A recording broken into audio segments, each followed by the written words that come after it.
Mama, felicitări cu ziua de 8 martie. Îți doresc ca această zi să-ți aducă toată lumea la picioare, zâmbetul pe buze, toată fericirea de pe pământ și multă sănătate. Realizări mari în tot ce ți-ai pus în gând și mult succes în continuare. Te iubim! Pa!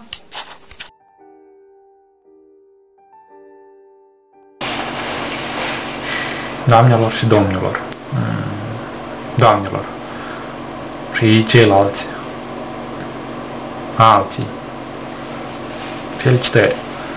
În special tu, mamă, felicitări cu 8 martie. Știu, ai îndurat multe, dar familia ta să știi că te iubește.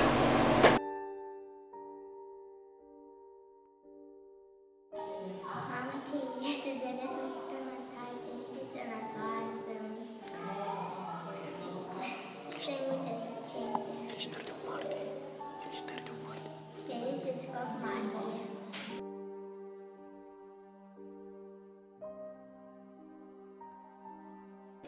Mamica, vreau să felicit cu ocazia de 8 martie, să fii sănătoasă, bucuroasă și să ai numai ocazii fericite și întâmplări minunate.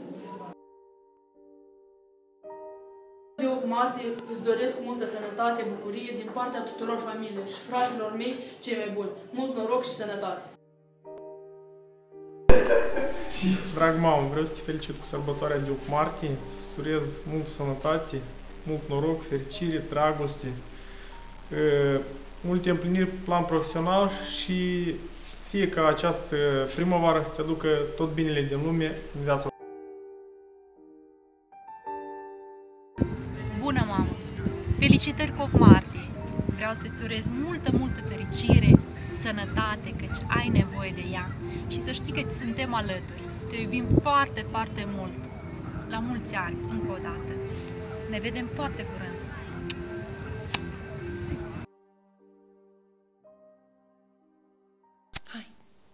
Bună mea bunică bună, cu tine e așa de bine, nimeni nu știe să spună o poveste ca și tine.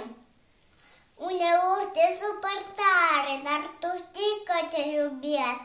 Ești un munte de răbdare și mă ierți când eu greșesc. De la tine știu pe lume toate lucrurile bune. Când mă scol, când mă trezesc, te sărut și te iubesc. Și-mi pare foarte bine că ești zilnic lângă mine. Nica, Mănica, te iubesc, te iubesc. Adică e irrevocabilă și irepetabilă. E cea mai frumoasă ființă care poate exista pe fața pământului, pentru că este mama mea.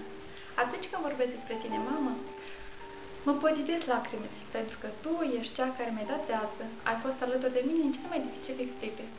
Eu, ca reprezentant al familiei noastre, vreau să spunem că te iubim, că ești alături de noi atunci când este greu, că ne iubești necondiționat, că ne ceri cu sfaturi bune, că ne ești alături atunci când avem cea mai mult nevoie de tine. Îți mulțumim, mami, și cu ocazia de 8 martie îți dorim sincer la mulți ani. Te iubim! Mami, ești frumoasă. Să fii sănătoasă! Să fii sănătoasă. Mami, te iubesc.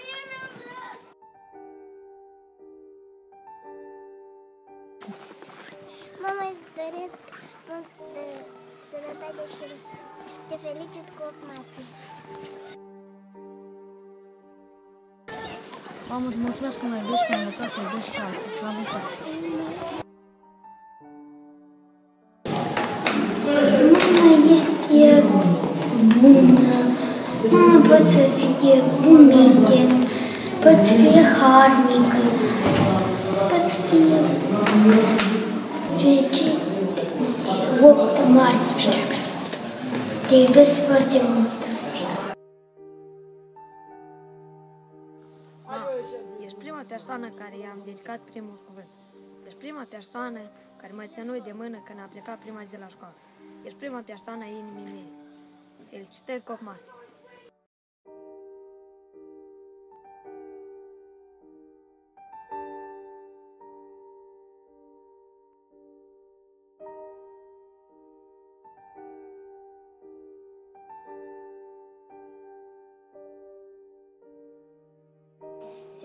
e ziua mamelor.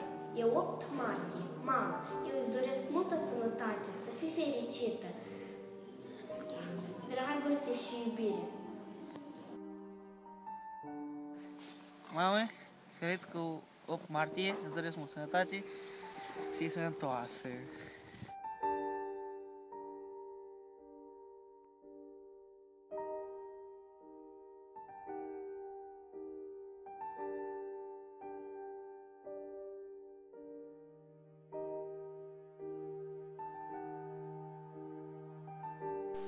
Mama, te iubesc cu 8 martie.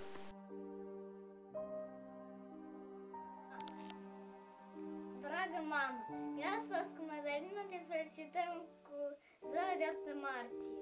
Te iubim mult și îți dorim tot binele din lume.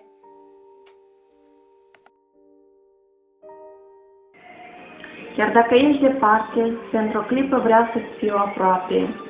Ziua de 8 martie îmi oferă prilejul deosebit pentru a-ți mulțumi și a-ți spune cât de mult însemn pentru mine, mamă.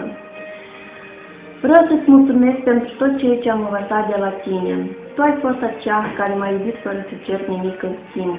Tu ai fost acea care mi-a oferit sprijin și încurajări atunci când aveam nevoie. Tu ai fost acea care mi-a fost mereu alături atunci când viața părea împotriva mea. Astăzi îți dăruiesc să primești atâtea flori încât să-ți faci grădină, atâtea felicitări încât să-ți ajungă poate bune pe tot anul, atâta dragoste încât dacă ai da înapoi la fiecare, tot ar rămâne.